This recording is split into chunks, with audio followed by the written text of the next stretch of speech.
20 years na ang Facebook. At mga kapuso, tandaan nyo pa ba ang una ninyong post na status? Tara at mag-throwback sa ilang issue at post na tumatak sa mga feed ng maraming netizen. Nakatutok si Von Aquino. What's on your mind sa kauna-unahang post mo sa Facebook? June 3, 2013. School again po, tas crying emoji. Walang magawa po. Bored lang sa bahay. Happiest post? Na-meet ko po si Sir Ricky Lee. Fan po kasi ako ng mga novels niya. Naging emo ka rin ba? Siyempre, high school may mga crush, ganyan. Tapos naka-heartbroken.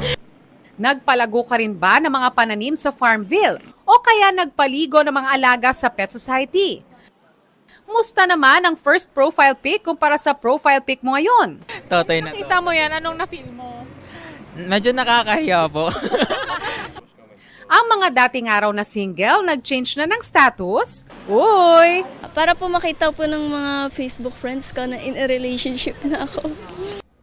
Ngayong araw, February 4, 2 dekada na ang Facebook, na mula sa isang college project lang ni Mark Zuckerberg at mga kaeskwela sa Harvard University noong 2004. Ngayon, virtual diary at social networking site na ng nasa 3 billion users sa buong mundo. Sa loob ng 20 taon, naging bahagi ng araw ng buhay ng mga netizens ang Facebook. At ngayon, hindi na nga lang life update, relationship status change, audio at video call ang pwedeng gawin dito. Pero sa kabila ng ginhawa at aliw na hatid ng Facebook at ilang social media, may kaakibat pa rin itong peligro. Sa pagdinig sa Amerika, tinalakay ang ilang kaso ng pang-aabuso at bullying, kung saan personal na humingi ng tawad ang mismong CEO ng Meta, ang parent company ng Facebook. Paalala ng eksperto, may limitasyon din dapat ang paggamit nito. Hindi rin maganda na gawing FB is life. Hindi ibig sabihin na maraming likes, mas mataas yung self-worth natin. Maraming ibang bagay pa na pwede natin gawin para may ma-boost yung self-esteem natin.